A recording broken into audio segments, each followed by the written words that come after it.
Welcome. I hope I find you in very good spirits and up for a very strange story, and it's one that certainly doesn't develop as you expected when you first saw the title. I know it sounds odd, but I can guarantee you it's going to take you into some quite unexpected places. And because there's a cat at the heart of the tale, you might be anticipating a cute and casual adventure about a man and his pet in a place of pleasant adventures. You'll discover soon enough that's not the case. Absolutely not. The cat has a name, but obviously it's not his real name because no one ever knows a cat's real name. And the man? He doesn't have one either. Why would he even bother? By his own choice he lives alone in the middle of what initially seems to be an isolated nowhere, so there's really no one there to call him by his name. And anyway, he no longer feels attached to it. Who'd ever want the name of someone who's never achieved any of his dreams? And he doesn't really care anymore, and only has two ambitions left in his life, both of which he's gently stumbling toward with a subdued determination. It'll soon be over for him, and he's only hoping to leave a legacy that'll be short-lived, but it'll be a gentle statement of gratitude to the very few who know him. The cat? Well, once you know the cat, then you'll never ever want to turn your back on him again. In any circumstance, and violence and really weird stuff pursues him wherever he goes, and he doesn't seem to give a damn about that. Or the man for that matter. So I'll let the man with no name lead us out. None of us are ever tested to show how weak we are. Instead, we're tested to reveal how strong we can be. In other words, character is not created by crisis, but revealed by it. At least that's what my great-grandmother believed, and I suppose she'd have known living in the heart of appalling rural poverty on the island. It was a time when everyone was always holding his or her breath waiting for the next human tragedy. Being strange, being estranged, or simply being a loner, absolutely anything that kept you outside of a community, it could lead to a very sad, lonely and even painful death. Exhausted and light-headed, I was glad I hadn't thrown up over my shoes yet. Familiar potholes seemed to have shifted since I walked down this track yesterday, which was a lazy man's excuse for constant stumbling, I suppose. I returned my mobile to my jacket pocket, glad to put it away. Thomas, an old school friend, had called because he was still worried, and wanted to make sure I got home in one piece. I lied to an old friend, promising him I was fine, adding that I hoped it would be the last time a ghost tried to murder me. Gwenny, or the ghost on the coast as we now called her, almost succeeded in pushing me off the cliff, but I was saved by Thomas. And considering my intentions for the coming autumn, the plans I had for Mom's old Parker Knoll wingback chair and the woods behind the cottage, I was surprised I'd even put up a struggle. Why I hadn't just abandoned myself to Gwenny's bitter hatred, I don't know. Perhaps it wasn't time yet. So much had been stolen from me these past few years that nothing on earth would ever rob me of my autonomy again. I'd finally detached myself from all responsibilities, dumped all bastards, and made two promises I intended to keep. They were simple enough and hopefully achievable. I'd promised to create a beautiful cottage garden, one even my dear friend Jenny might appreciate, although you were never sure with her. Then at a time of my own choosing, I'd carry the Parker Knoll into my lovely woodland and open the box. I kept the box in a secret place not even Jenny would find, because she'd be so angry. I'd had enough, and after achieving the garden I'd dreamed of for the past 20 years, I wanted to fade away to the gentle echoes of birdsong in my lovely little woodland, and all bastards and malevolent ghosts could piss off. At least that was the idea. It's essential you have a plan with a beginning, a middle, and a definite end. The garden first. Then? Well, just peace and quiet. I'd finally decided I wanted no conscious thoughts of not being conscious. I was so tired. Been tired for far too long. And by now the plan made perfect sense. Of our entire family, only my aunt and I were left. And I'd been wondering for years which of us would be the first to go. She was 94 years of age, and, unlike me, she still had all her hair. I reckoned that my aunt's robust health would ensure she'd be the last man standing. Everyone else had gone. And there were no more genes worth sharing with an undeserving world. The family's lot was done and dusted. Those closest to me had died painful deaths from either cancer or dementia, and I had no intention whatsoever of going the same way. I'd seen unwarranted cruelty destroy kind and vulnerable people far too frequently. So before I ran out of money, or my health deteriorated, I would just go and listen to the birdies. Her memory still held out. There was the usual bit of repeating stories, but that was irrelevant because it was she who led most conversations when I visited. All I had to do was prepare topics from the family's past and other subjects to which she kept returning. The last time I visited my aunt at the care home, she'd dozed off, and I'd gazed out of the large viewing window, preoccupied and seeing nothing. I was surprised that my little Ford Focus had managed to make it across the island without breaking down. So, maybe Shadow was a mechanic as well. I wouldn't put it past him. Or he knew someone, because like most cats he might be going around adopting homes and people. One owner I'd heard about was so concerned about the weight of her kitty, she'd attached a note to its collar asking anyone else who fed the cat to get in touch. She'd left her phone number, and 8 people called back. That's what I'd expect of Shadow. A list of mugs and all of them humans. Chapter 1. Friend or foe? The two observers have been watching closely from a great distance, and only after considered reflection does one seek to challenge the other. He appears to be very wary. As if unsubstantiated promises have been made and a hope for outcome seems fragile. So, who's this curious one? He does appear to be favored though. The first speaks again. Strange he should do that with a human. Don't you think? It is, the second replies. But if that's the case, then, like all humans, he will be a weak link. The first speaker is silent a moment. Then says, "You sound very confident. Yet not convincing enough." The second speaker manages to hide his frustration. There's no reason why a human should ever be significant in anyone's plan. But surely, that should be a cause for concern, don't you think? While most people prefer to live together, I chose to live alone in my isolated little elsewhere. And as far as I knew, none of the local ley lines had yet slipped a mooring. I was such a harmless human that not even blackbirds bothered to get out of my way, and I'd recently become a killer. And actually quite good at it. Curiously, I wasn't ashamed of that unexpected skill. And like I said, I was also attractive to ghosts. Quite naturally I blamed the cat. I blamed the cat for everything these days. For everything that went wrong with my life since Shadow turned up. Looking back, I knew that I was being watched. It was vague yet oppressive. And it just wouldn't leave me alone. No matter where I went around the cottage or garden. In the evenings I'd lounge on my comfortable sofa, a glass of red to hand and ponder, why anyone would bother watching me of all people? I don't know. There was absolutely no reason I could think of. I wasn't worth watching. At best, I was generally inert, and I'd given up trying to be significant ages ago. And I'd never regarded myself as the cleverest person in any room I'd ever occupied. I was a reasonably bright individual who was happiest when he could avoid proper humans. Happiness can be confusing and contradict itself sometimes. There was something Bruce Springsteen told me in a concert many years ago when both of us were still young. Bruce told me in his lazy ranging drawl that, "People will kick you till you're down. And then they'll carry on kicking." The words had no meaning until 20-odd years later, when they accurately described my circumstances relative to an abusive employer. Finally, I'd willingly made myself unemployed rather than remain there. And miraculously, I'd managed to survive. The union engaged a lovely counselor for me.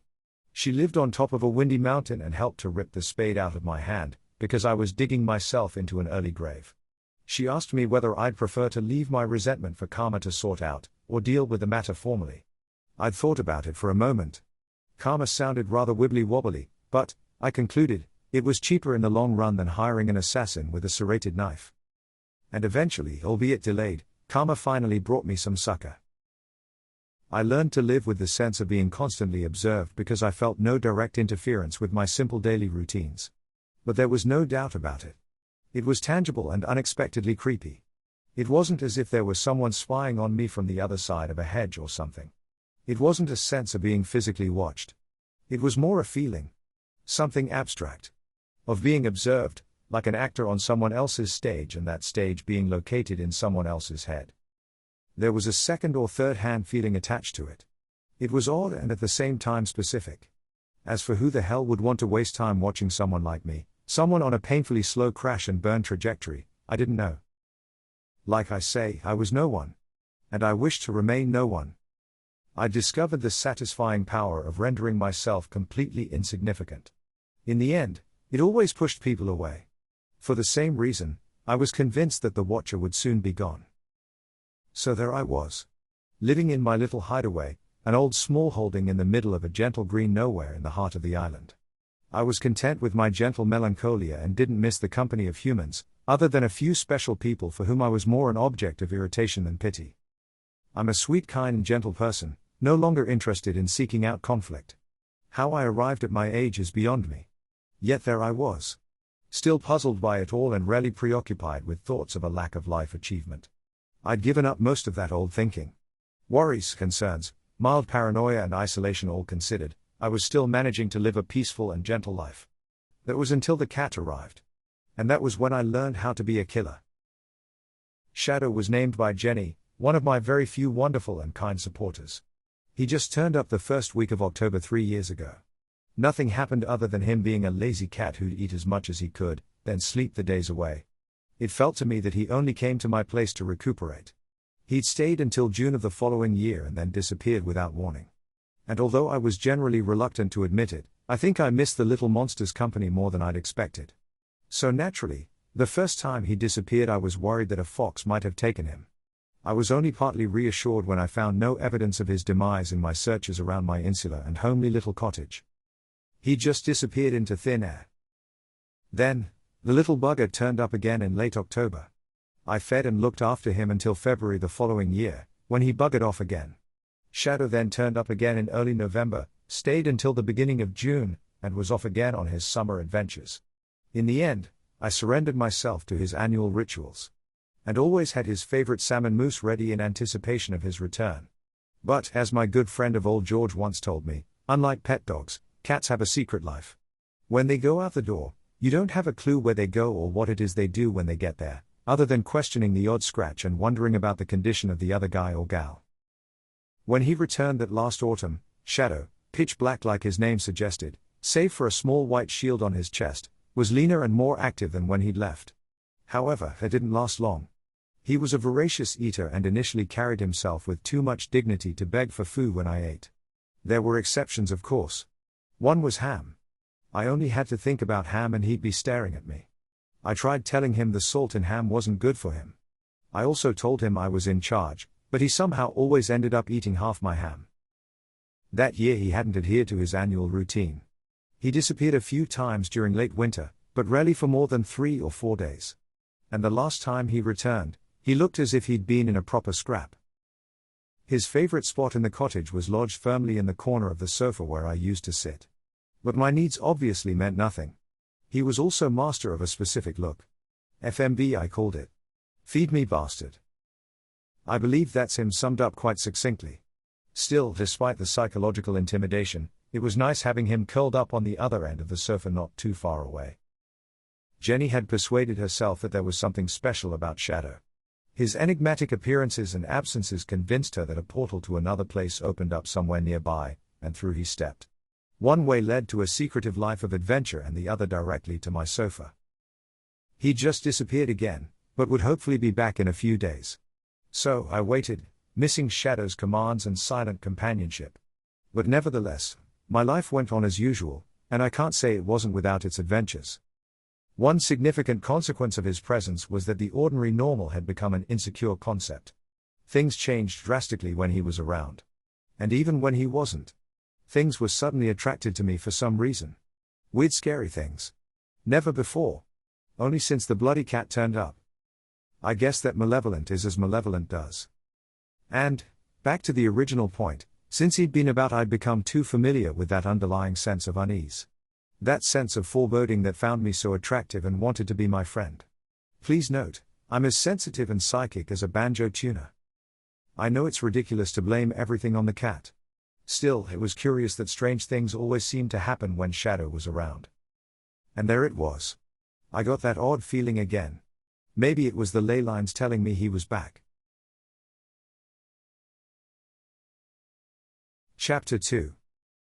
If Shadow had returned, then it must have been a very brief visit because there was no sign of him when I walked in the cottage. Unlike all the other cats I'd had, Shadow didn't know how to open doors by pushing or pulling them.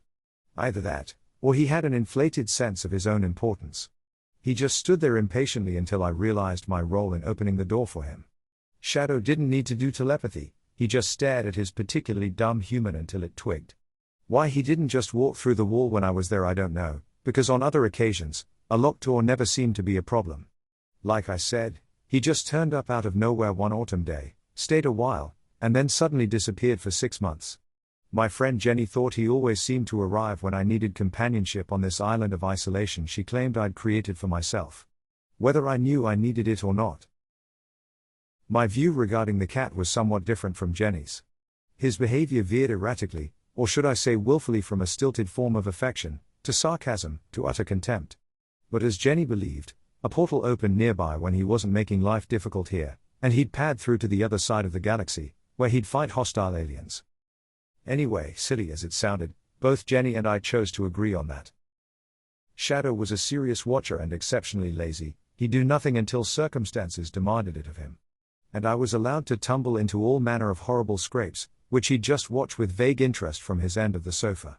Finally, I persuaded myself that his reluctance to act reflected confidence in me, that I could get myself out of all scrapes without his assistance. According to Jenny, I was being trained for something.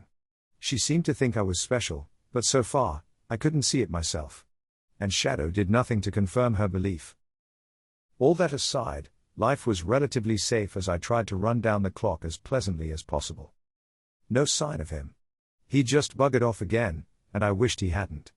I wished he were about to help me with a situation I believed might be beyond my capacity to cope. If Shadow were back and did nothing, I'd be all right. But when he left, I always felt uncertain. First, I have to tell you that my eyesight is contaminated by floaters. Small amoeba-like bastard things that swim across my sight whenever I'm tired or stationary. My tinnitus also made itself apparent when Mother Nature dipped her volume a bit. Besides that, I suppose I was in remarkably good health for my age. And I still indulged in what I regarded as incremental daily exercise. So, not unreasonably, I'd attributed the peripheral movements I kept seeing about the cottage to my floaters. And the odd noises had to be a corruption of my hearing because of the tinnitus. It was all part of my personal entropy in this particular dimension of space-time. In the past, and in another place, I noticed that cats who lived with me occasionally responded in concert to something I could never see or hear. Their little heads would always sweep slowly across the wall of whatever room we were in, all in perfect unison. And for some reason, it was always from right to left. And it would always be at the same time of the evening. So I regarded it as a habitual rodent in the attic wanting to escape some program on the radio. Also, the poorer you are, the more unwanted company you have. I confess that I'm a silly romantic at heart and found it reassuring. And occasionally I'd even wave a hand toward the wall in greeting whenever they passed. I decided that if the cats weren't disturbed, then neither should I be. Of course, that was an old farmhouse elsewhere, before I came here. And before Shadow turned up bringing along with him a sea of troubles in his feline wake. There was also that time Jenny told me that she'd once seen a crooked elderly person move out of sight into what is now my bedroom, which used to be the old barn attached to the house. She didn't seem particularly disturbed by the experience and never referred to it again. And even more on that subject. Soon after I moved in, thanks to Jenny's handsome cash gift, I hired 2 builders to help me do some renovation work. One of those builders was a former Royal Marine Commando cum builder cum clairvoyant, who used to train elite troops to survive and fight in extreme conditions. "You've got a warm home here," he'd said amiably enough. "You know you've got company?" I nodded in response to his strange question. When I initially moved in, I'd given up my job and become a mature student of poetry, which didn't last long. But I'd sit on the sofa in the evenings to draft my poems, and now and then it felt like someone were looking over my right shoulder at what I was doing. I never worried about it and persuaded myself it was a ghost cow interested in poetry criticism. Years ago, many people in the poverty-stricken countryside would keep a single milking cow, which would graze the roadsides and return to be milked in the evenings. My long-departed Auntie Carrie used to tell me that the milk was sold to pay for bread and butter and hopefully the occasional pound of bacon. "They're friendly. So there's no need to be afraid," said the old commando. That was nice. I suppose the builder knew about the other side and its inhabitants, having no doubt dispatched a fair few in that direction during his soldiering days.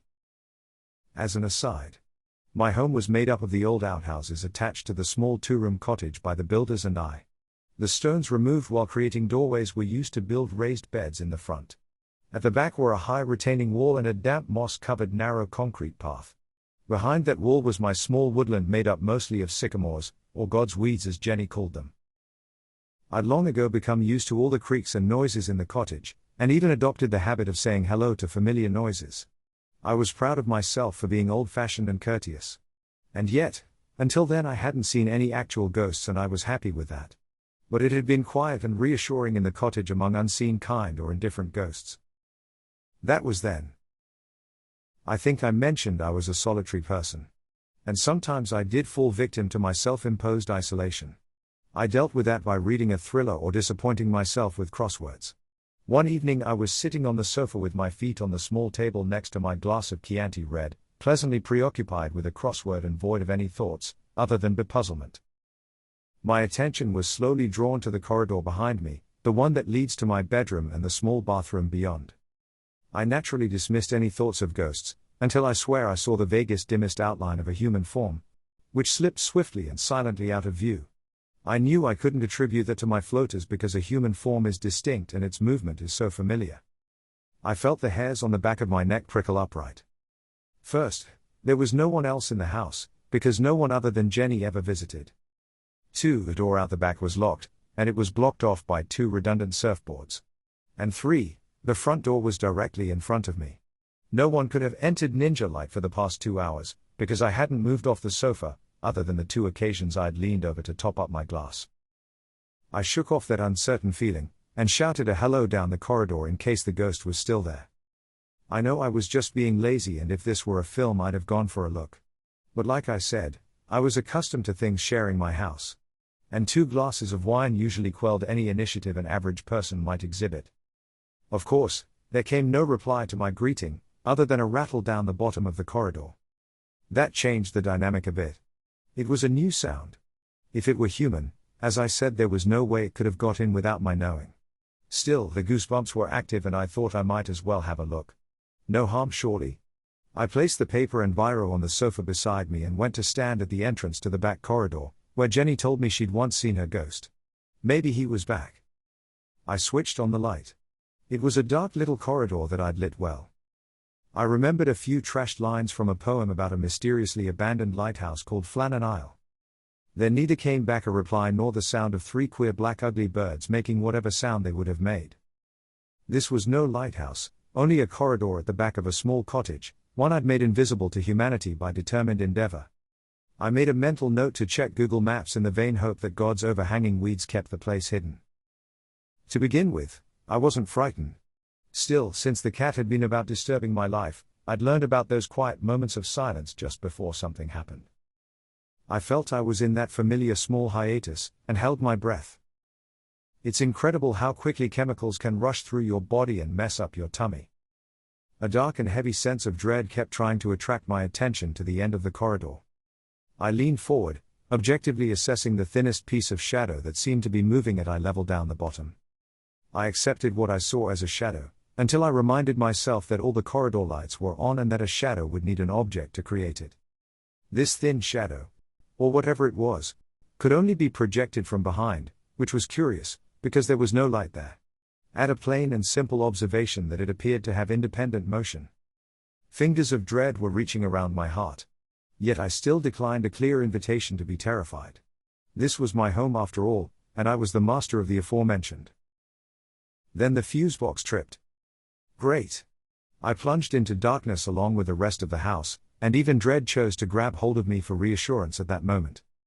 I stumbled back to the sofa, trying to remember where I'd kept my mostly redundant mobile phone for its light.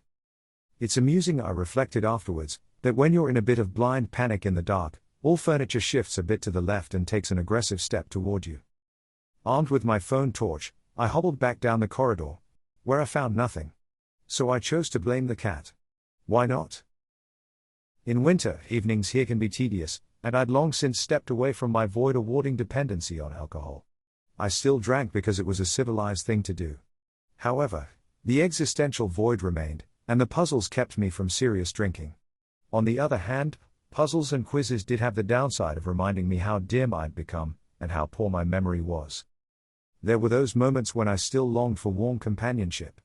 But I'd long ago lost, or maybe I'd never had those essential skills that come so easily to everybody else, it seemed. So I suppose I'm saying I had no one to chat with and reflect on what was happening. The track down from the main road was a messy half-mile, rutted and full of holes that made it difficult to walk down. Royal Mail had complained about damage to their van and ordered the postman to stop driving down. Since then, The post rested occasionally in a box I'd placed near the top. Either that, or if they were in a hurry, then they left it with my neighbor and his younger wife's nearby bungalow. That was one less human with whom to chat. The last letter which the postman delivered, quite ironically, was one saying that Royal Mail would no longer deliver letters to the cottage. Even the receipt of a bill reminded me that there was a world out there somewhere. That made me work harder on being professionally alone, just to make it go away. After confirming whatever had been down the corridor had gone, or had never been there, I found a decent torch and changed the fuse wire, which shows you how old that place was.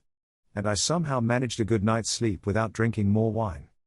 That was a significant success for me, because once upon a time my ability to cope with anxiety was utterly absent from my limited cognitive toolbox. I was still a bit on edge and nervy the following morning, and found myself walking up to the postbox, whether I was waiting for a letter or not. Half a mile up the muddy track and 100 yards to the right, you'll find Edward and his young wife. Edward lives in a worryingly tidy bungalow, and spends every hour available in his garden. He retired a few years back from the railways where he used to work as a train manager. It was usually his voice that you heard over the loudspeaker telling you that the onboard buffet was closed because of a power fault. If Edward was working, then something was sure to go wrong. His nickname on the train was Jonah, and customers would sigh in despair when they heard he was on board.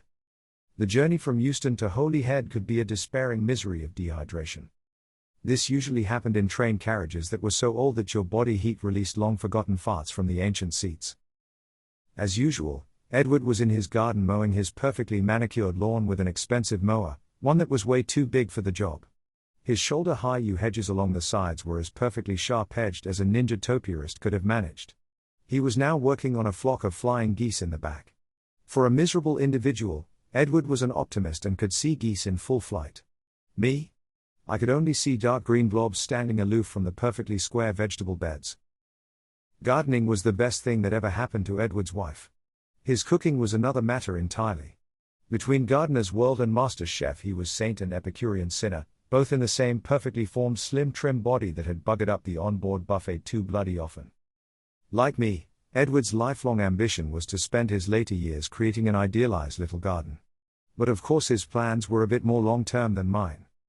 He lived for his garden and dreamed of competing in the Anglesey Agricultural Show. He might compete, but he'd never win. He packed his perfectly dug flower beds so densely with flowers of every sort and size that it was all a congestion of aspirations. Nothing really succeeded. In vain, I tried to advise him that bedding lobelia couldn't compete with dahlias. But where I could advise him and he would listen, was with his tomatoes. Edward could make anything grow.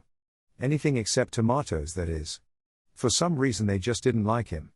And we both called them his depressed little mates.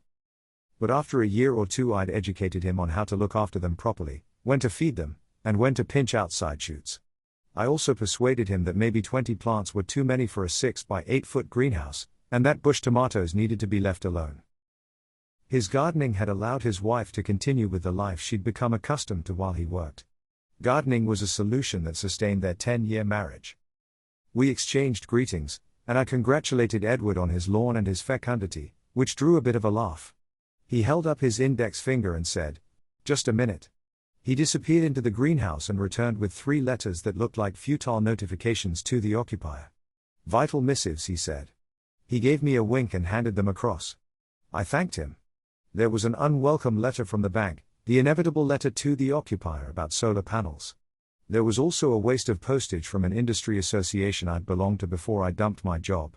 But they hadn't given up on getting some money from me.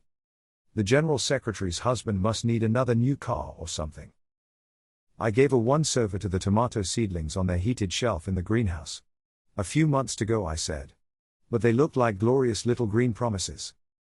As usual, he'd forgotten to label them, so heaven only knew what was in each pot. Although I had to confess he had accidentally created a perfect microclimate outside. As a result, all his plants looked about a month ahead of mine. "When will I need to repot them?" he asked, referring to his tiny tomato plants. "When they begin to change color," I said. "You'll see a bit of blue in the leaves, then like last year put them in a bigger pot and bury them up to the first leaves for better roots. You've put your dahlias out early." I pointed at the dozen or so plants, now no more than 3 inches or so and coming up through the perfectly tilled soil. If I remembered rightly, they were pom-pom type plants. You think it's too early? Why discourage him? A tad early maybe, I said. But it feels like it's going to be a mild spring, and, I looked at the tall unkempt easterly facing hedge he'd not yet attacked. That hedge should keep the cold winds off. So I reckon you should be all right. I was about to turn away with the letters crumpled in my hand. I hesitated a moment. Edward noticed. What's on your mind? He asked. Why beat around Edward's barely topiarized geese bushes? Catless, and since the power cut and the new air of spookiness I'd been feeling, I was being followed from room to room in my little cottage. It was a new feeling to add to the other. Whenever I was outside pottering about the place, I felt watched. As a human, I'm not overly sensitive. Yet I was aware enough to realize that if someone as insensitive as me could feel it, then the sense must be significant. Out with it, he said. What is it? I don't have the correct vocabulary for discussing ghosts and weird shit. I don't suppose many of us do. Tell me, I said. Who lived in the cottage before anyone started working on it? I'd bought the cottage, well, poorly maintained wreck that it was, directly through an estate agent and an estate solicitor. They didn't know much about the previous owners because they'd died long ago. The remaining family had moved to Manchester soon after, where they'd bred and then dissolved into the general population somewhere. I was stretched to my financial limit, but 60 grand for a broken down cottage, a crappy track, half an acre of woodland, and a quarter of an acre of garden with a ghost. Or ghosts. Not bad, I suppose. Aside from the track down to the house beaten out by a Neanderthal with a borrowed club, it had been the best thing I'd ever done. It was Eva Hughes. Edward searched about for a moment, while all the time trying to suppress a grin. But you're going back over 40, nearly 50 years since he died. Tell me about him, I said. The question finally released him and a smile slowly spread across his face. To be honest, I barely remember. I was a kid. We moved here when I was 10. Then it was just an old post-war asbestos prefab, which my father knocked down. He pointed at the bungalow, now about 50 years old. I joined the Merchant Navy when I was 15. Now that came as a bit of a shock. He'd been a sailor? I thought you'd always worked on the railways. No, he corrected me. But I was only deep sea for about 8 years. Then Mam got sick and I just had to come home. Who'd have thought? The man I thought so parochial and dull had actually seen the world out there beyond my hedges. Far more than my pathetically safe interrail travel around Europe. Who'd have thought? Edward withdrew from his reverie. I barely remember him, but Dad and him used to chat a lot. I never went down there because you just didn't do things like that. You respected people's private places. Not like today. He leaned back against the handles of his heavy petrol mower. I was a child and I really didn't have any interest in what they talked about. Dad said he was a nice old man. I think they were both sad for him because his wife was young when she died of TB. That sort of tragedy happened a lot in those days. But despite a terrible loss, Mr. Hughes was always mischievous, but in the end I think the loneliness eventually made him eccentric. And, as he got older and more frail, Dad kept an eye on him and Mum would do a bit of shopping for him. I think I was in Singapore when I got a letter from Mum saying that Dad had found him face down on the track. She told me it was a heart attack that took him. That's sad, I said. It was bittersweet for Mum and Dad that he died alone. But at last it meant he was back with his young wife again. I know he'd missed her desperately for too long. Edward went quiet for a few moments. I guess he was thinking about his own mother who'd also died young. And his father who must have missed her so much. That's why I don't really like being around humans. Melancholic thoughts aren't particularly good company.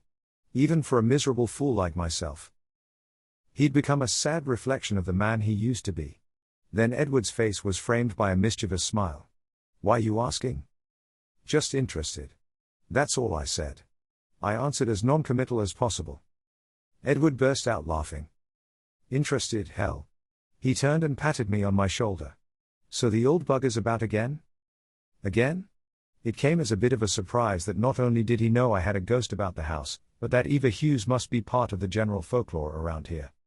All I knew was that the previous owners had taken a lease on the place intending to buy it as a holiday home, and then had left in a hurry. Now I knew why. I stand still, and the world still laughs at me. Why me? Why not? Look. Don't be so worried. Every now and then Eva Hughes comes back and causes a bit of havoc. That's all. Been a bit of a nuisance for you, has he? No, I answered. I just get the impression that someone's watching and following me all the time. Really? Oh well, you'd better look out. I didn't want to worry you, but the last couple who lived there left overnight before we could explain that he was mostly harmless.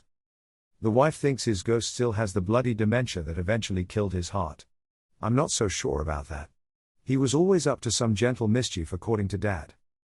Okay, I said tentatively while checking my shoes for no particular reason. What the hell was going on in my life with all these ghosts around me? I looked back at Edward. Okay. So, what's he going to do? Edward spoke with the confidence of someone who knew it wouldn't be happening to him. He'll probably turn your house upside down for a few weeks and then make your life hell before going away. But listen, you can either get upset or just accept it with good humor. So he's just a gentle ghost then? More or less. I suppose that depends on your outlook. That confident smile again that said this crap's happening to someone else. There again, maybe the universe had bad hearing. I'd been hoping for some companionship since Shadow disappeared to fight aliens. But a ghost? The universe always gives you what you need, but not how you want it. He'll probably talk to you, said Edward. I'm used to talking ghosts, I told him. That left him puzzled, then intrigued. Really? I moved on quickly. So what's he say? I don't really know. It was just something the last terrified occupants shouted as they drove off. That's why you found furniture in the cottage when you moved in. They didn't have the nerve to come back for it. Weren't you surprised you paid so little for the place? The furniture was one of the reasons I did buy it, actually. It was all second-hand but decent enough for me and my simple needs. I could just about afford the cottage and land because of a pension lump sum and savings, but there was no money left for furniture. Edward continued. Still, if you've been talking to ghosts, I'm sure you'll both get on fine. He smiled at me to encourage bravery on my part. The wife thinks it's one of those ghost crossroads. I don't really know what she means, a ley line or something. Maybe all the ghosts hereabout get together for a picnic when your back's turned. That was valuable information I really should have attended to with a bit more concern. You'll be all right. He never liked cats. My shoulders slumped. Then it's a shame the cats buggered off, isn't it? Oh. He frowned and arched his eyebrows as if he were trying to think how to share even more unwelcome news with me. Ages ago, the wife bet with her mates how long you'd stay there. I rolled my eyes in disgust and shook my head in despair. Don't worry, said Edward. I told her you were so unflappable that they'd probably like having you around. You're not afraid of ghosts, are you? I looked him squarely in the eye. Fed up with the joy my misery was giving him. Only the one that tried to kill me, I said. I left before he realized what I'd just said.